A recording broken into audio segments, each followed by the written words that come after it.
can I please request Mr. Jayant Mehta, Managing Director Amul, to please join us on the stage, sir.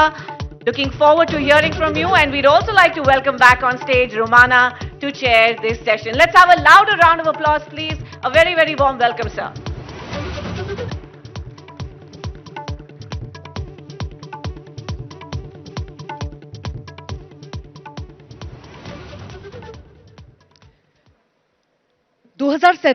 विकसित भारत का सपना साकार करना है।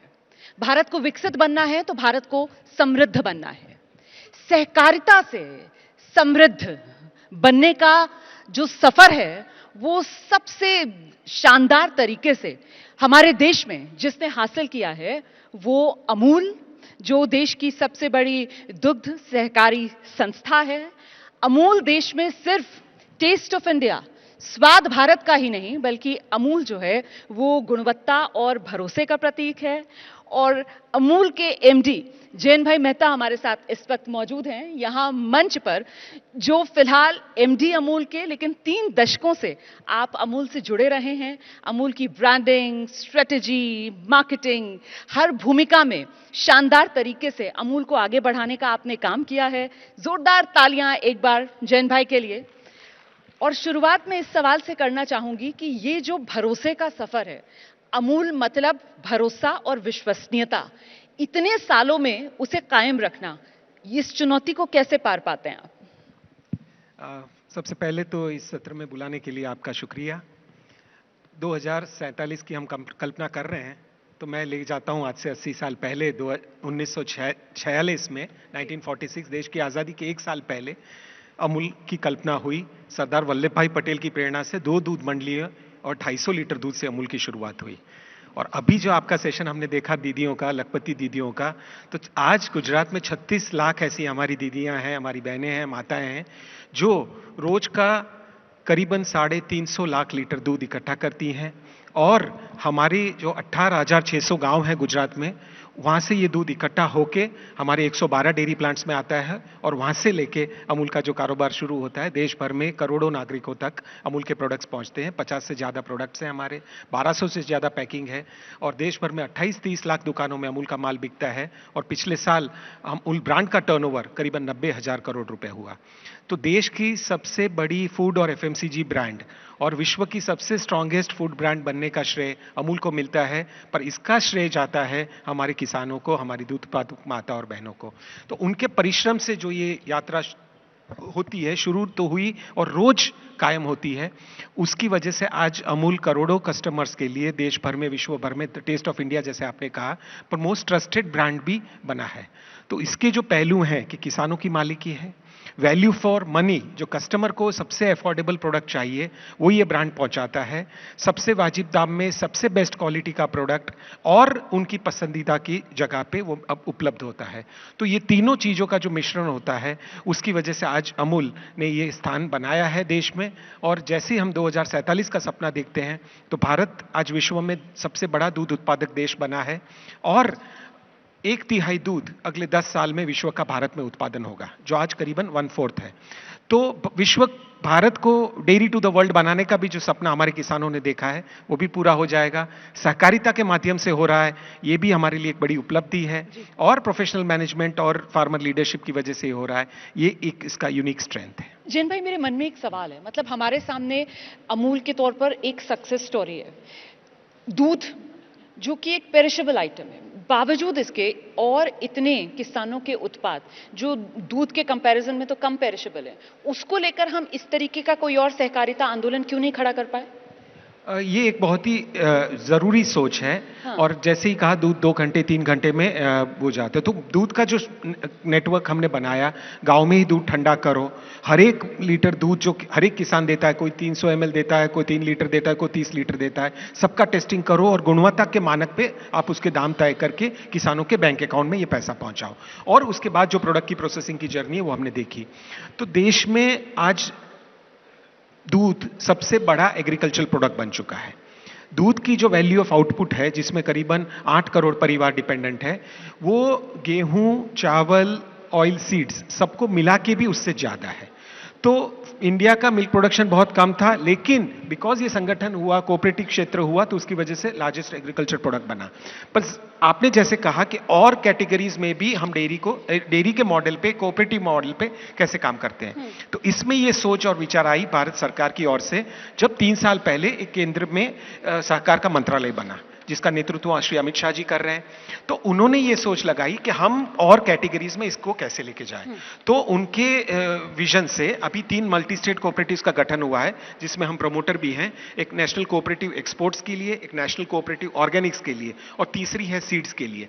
तो ये तीनों कोऑपरेटिव के माध्यम से किसानों की जो उपज है किसी भी एग्रीकल्चरल प्रोडक्ट की, उसका हम मार्केट ढूंढेंगे विश्व के 180 देशों में। तो ये काम बड़ी अच्छी तरीके से हो रहा है। पैक्स को स्ट्रेंथन किया जा रहा है, डेयरी कोऑपरेटिव्स को मजबूत किए जा रहे हैं। जो अन्य इलाके हैं जहां डेयरी कोऑपरेटिव्स नहीं है, वहां नई कोऑपरेटिव्स खुली जा रही हैं। तो मुझे विश्वास है कि अगले 5 से 10 साल में जो आप कह रहे हैं कि बाकी सब एग्रीकल्चरल प्रोडक्ट्स के मार्केट डेवलप किया जाए, किसानों को कोऑपरेटिव के माध्यम से लिया जाए, उनको बाजार का सही दाम दिया जाए, ये दिशा में भी काम हो रहा है। क्योंकि 2047 विकसित भारत की हम बात कर रहे हैं, और ऐसे में हम जानते हैं हमारा देश कृषि प्रधान है, और यहाँ शिकायतें यही रहती हैं कि जो किसान है उसको लगता है कि उसको सही दाम नहीं मिल रहा है, इतनी मेहनत वो कर रहा है।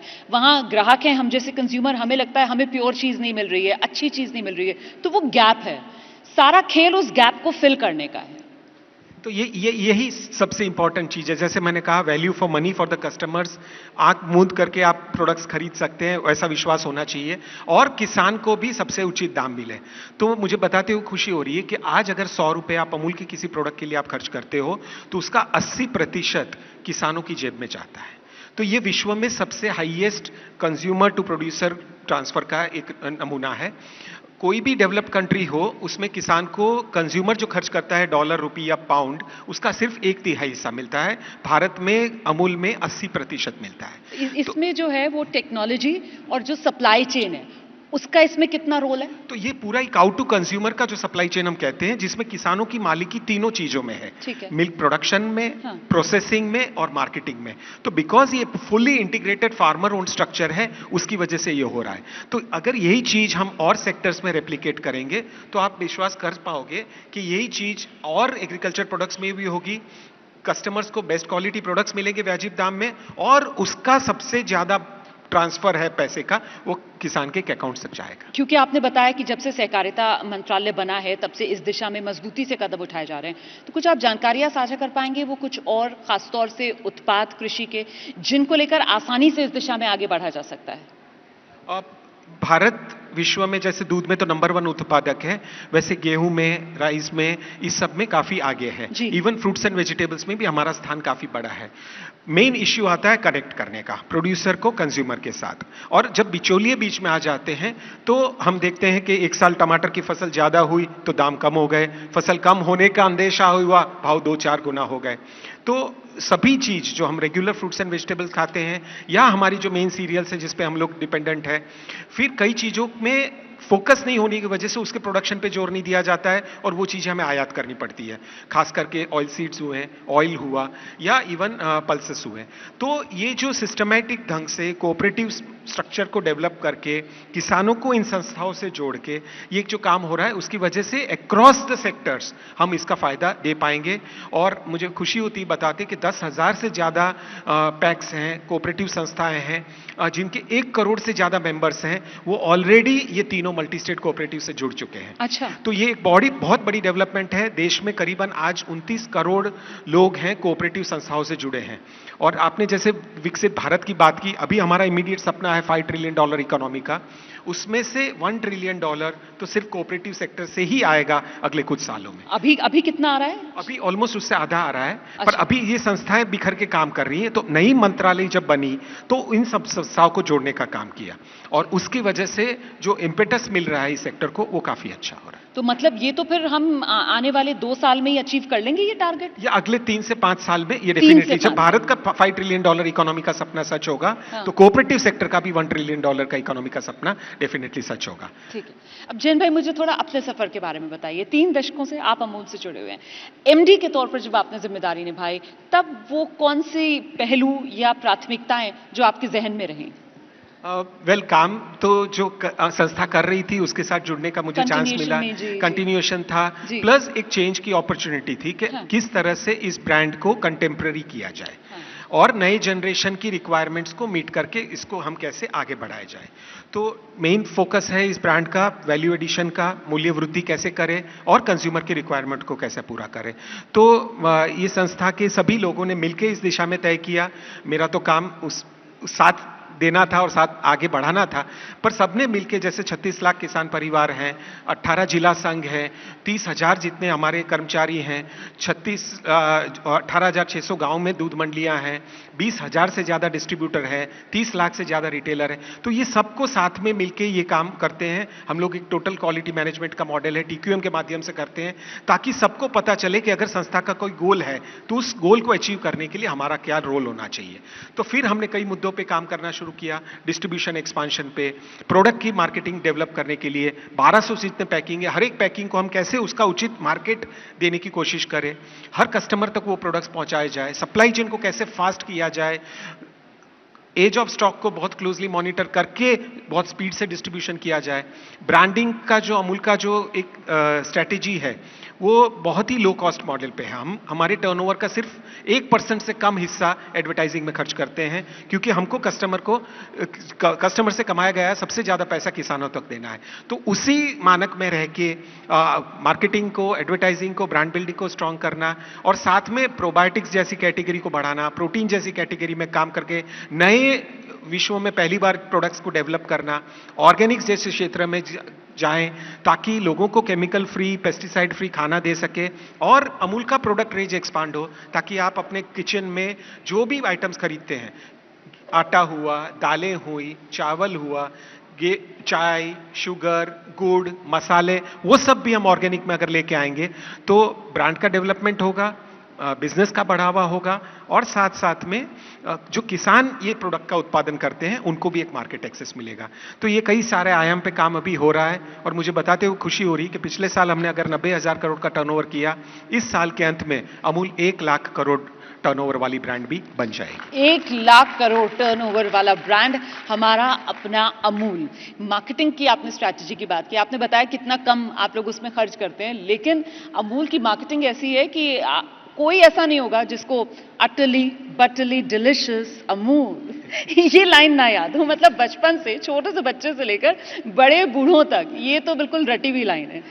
इसमें भी एक चेंज लेकिन हम देख रहे हैं कि कैसे वो पहले सिर्फ अटली बटली डिलिशियस वाला एक फ्लेवर था, लेकिन उसके बाद टेस्ट ऑफ इंडिया हमने देखा वो आ गया और अब उसमें कुछ और चेंज जो आप लोग लेकर आ रहे हैं। बहुत सटल चेंज होता है लेकिन होता है। नहीं तो यही टेस्ट को हम कैसे विश्व भर में पहुंचाएं, हाँ। अभी उस दिशा में काम चल रहा है। तो हमने पिछले साल यूएस में दूध लॉन्च किया और फ्रेश मिल्क यूएस में वहां की कोऑपरेटिव्स के साथ मिलके हमने प्रोडक्ट डेवलप करके वहां किया। अब भारत में तो भैंस का दूध 6% फैट का दूध हम सब पसंद करते हैं, पर यूएस में सबसे हाईएस्ट फैट कंटेंट होता है 3-3.5% दूध का, और वहां पे हमने 6% दूध अमूल गोल्ड जो आप इंडिया में जिस नाम और स्वाद से लेते हैं वही यूएस में लॉन्च किया। और मुझे तो बताते हुए खुशी हो रही है कि आज यूएस का नेशनल ब्रांड हो कोई दूध का तो वो अमूल बन चुका है, क्योंकि वहां सब बाकी स्थानिक ब्रांड्स होते हैं और लोकल होते हैं या स्टोर ब्रांड्स होते हैं। पर यूएस के कोस्ट टू कोस्ट आप कैलिफोर्निया भी जाएंगे, न्यूयॉर्क भी जाएंगे, शिकागो जाएंगे या टेक्सास जाएंगे, सभी जगह पे 35 राज्यों में अमूल ब्रांड का दूध बिकता है। स्वाद इंडिया की धूम जो है वो अमेरिका तक पहुंच गई, तो अमूल दूध पीता है अमेरिका भी आज हो चुका है। तो इस तरह से हम लोग यूरोप में भी काम करना शुरू कर रहे हैं और विश्व के अन्य देशों में भी कर रहे हैं।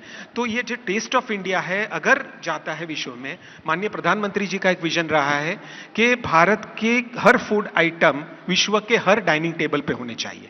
तो दूध से अच्छा ये काम तो कोई कर ही नहीं सकता है। तो अमूल के बटर चीज की श्रीखंड हम लोग 50 देशों में तो एक्सपोर्ट करते हैं। अब फ्रेश प्रोडक्ट भी लेके गए हैं, दूध, दही, छाछ वगैरह अमेरिका में भी बेच रहे हैं। तो उसकी वजह से इस ब्रांड को विश्व के बड़े बाजारों में हमको पॉपुलराइज करना है और साथ में ये मॉडल भी ऐसा है जो हर डेवलपिंग कंट्री को जरूरत है। तो माननीय प्रधानमंत्री जब G20 के नेतृत्व कर रहे थे तो उन्होंने विमेन लेड डेवलपमेंट की बात की थी, नॉट जस्ट वीमेन्स डेवलपमेंट। हमने जो दीदियों को देखा, it is women lead development की, उनके माध्यम से ये विकास हो रहा है, महिलाओं के नेतृत्व में नेतृत्व विकास। से विकास हो रहा है। जी। तो वही चीज हम और भी आगे लेके जा रहे हैं। और तो जो महिला किसानों को लेकर खासतौर से क्या आप लोगों का पूरा एक थॉट प्रोसेस रहता है या थीम रहती है? तो सबसे इंपॉर्टेंट चीज है जो हमारी दीदी ने बताई कि बैंक अकाउंट में अगर पैसे आते हैं तो महिलाओं का सशक्तिकरण सबसे ज्यादा होता है। तो अभी हमारे गुजरात में सहकार से समृद्धि का एक कार्यक्रम चल रहा है कि सभी किसान दूध उत्पादकों के अकाउंट कोऑपरेटिव बैंक में खुल रहे हैं। तो पिछले 6 महीने में हमने करीबन 25 लाख अकाउंट्स कोऑपरेटिव बैंक्स में खुलवाए, हमारे सभी कोऑपरेटिव मेंबर्स के। आधा से ज्यादा अकाउंट्स महिलाओं के नाम के हैं। तो रोज का 200 करोड़ रुपए अमूल दूध खरीदता है जो किसानों से, उसमें से आधे से ज्यादा पैसा हमारी महिलाओं के बैंक अकाउंट में जाता है। महिलाओं के अकाउंट में जा रहा है पैसा। तो उनके हाथ में जब ये पैसा आता है तो वो पूरा अपने परिवार का तो ख्याल रखती हैं, अपनी गाय भैंसों का ख्याल रखती हैं, और साथ में उनको जो नए उद्यम करने हैं उसमें भी उनको एक सपोर्ट मिलता है। तो ये एक बड़ा काम हो रहा है, पूरे राज्य में हो रहा है, हर गांव में हो रहा है, और उसकी वजह से महिला सशक्तिकरण को हम बड़े ऊंचे माध्यम पे देख रहे हैं। और उसी तरह जिस तरह सहकार विकास जो गुजरात में हुआ है, देश भर में 2 लाख गांव में दूध मंडियां हैं, भारत में 7 लाख गांव हैं। तो ये हमारे मंत्रालय का विजन था कि बाकी के जो 5 लाख गांव हैं जहां दूध मंडियां नहीं है, वहां भी 2 लाख गांवों में दूध मंडियां खोली जा रही हैं, वहां भी महिलाओं को दूध के साथ जोड़ा जा रहा है, डेयरी के साथ जोड़ा जा रहा है, और उनके भी सशक्तिकरण का काम हो रहा है। लेकिन कभी कभी लगता है कि जो राजनीति है वो आकर स्वाद बिगाड़ने लगती है, जायका खराब करती है। मतलब वो अभी कुछ टाइम पहले जो हमने देखा था कि अमूल और कर्नाटक की नंदिनी, उसमें वो जिस तरीके की एक टसल देखने के लिए मिली, उसकी जरूरत नहीं थी, लेकिन फिर भी ये राजनीति की वजह से अड़चनें आती हैं। देखिए, इससे लोगों को एक चीज की जागृति हुई कि अमूल और नंदिनी दोनों कोऑपरेटिव ब्रांड्स हैं, और इतिहास तो जानता ही है कि अमूल मॉडल से ही देश भर में पूरा कोऑपरेटिव का मॉडल बना है। तो नंदिनी हो कर्नाटक में, आविन हो तमिलनाडु में, वेरका हो पंजाब में, सुधा हो बिहार में, ये सभी हमारी देश की ब्रांड्स है, पर ये सभी सहकारी ब्रांड्स हैं और अमूल के मॉडल पे बेस्ड हैं, क्योंकि ये ऑपरेशन फ्लड कार्यक्रम जो हुआ डेयरी डेवलपमेंट का, वो ही उसने ये सब ब्रांड्स को डेवलप किया। तो ये सहकारी संस्थाओं के बीच में कोई कंपटीशन नहीं है, उन दोनों के बीच में कोई लड़ाई नहीं है, और दोनों एक दूसरे मिलके उस राज्यों के किसानों के साथ काम करते हैं और उनका विकास का काम करते हैं। तो हमारे ऑपरेशंस में राजनीति कहीं नहीं आती है। ठीक है, चुनाव होते हैं तो ऐसे मुद्दे होते हैं, पर लोगों तक को भी पता है कि ये दोनों के बीच में काफी गहरा सहकार है। ठीक है, अब मुझे बताइए जैन भाई कि अमूल मतलब कोऑपरेटिव इंडिया की पहचान, तो इस कोऑपरेटिव इंडिया से जो कॉर्पोरेट इंडिया है वो क्या सबक सीख सकता है?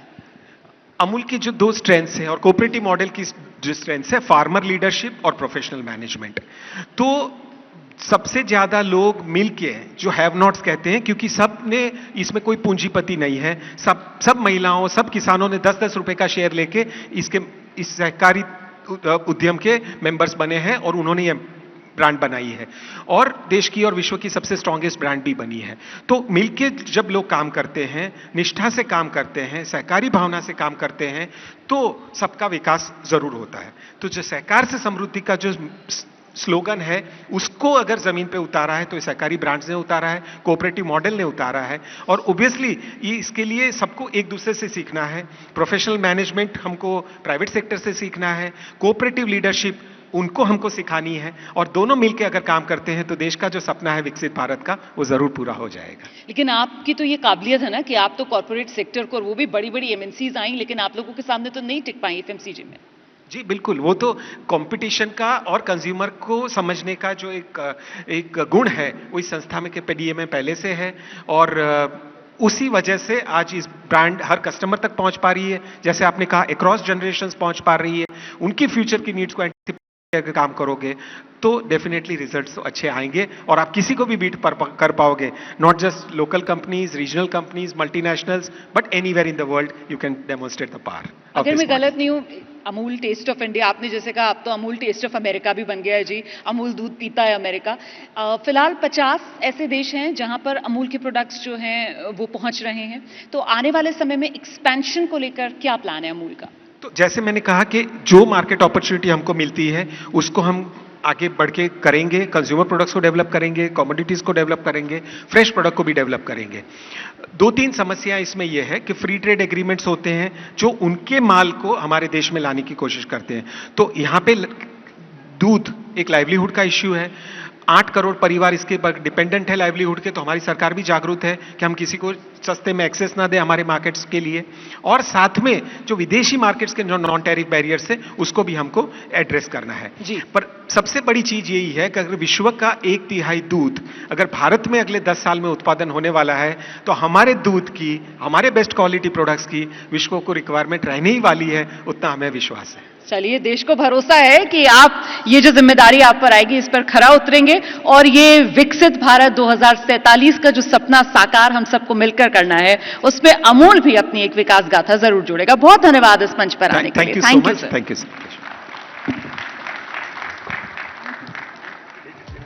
Thank you so much, Mr. Mehta. Thank you, Romana. Please do stay on stage, sir, as I invite Dhruvo Mukherjee, Director, ABP Network, to present Mr. Mehta with a memento. Ladies and gentlemen, you know, this is a brand led by farmers, led by women, led by the cooperative, and there is nothing more that we can symbolize as the taste of India. So truly, for Amul, the taste of India, a huge round of applause. हमारे मन में तो शायद कोई भी शंका नहीं है कि हम 11,000 हम 1 लाख करोड़ की ब्रांड बनाने की बात कर रहे थे। I think we have no doubt in that at all. So thank you very much, sir, for joining us, and thank you, Romana. Thank you, Mr. Mukherjee.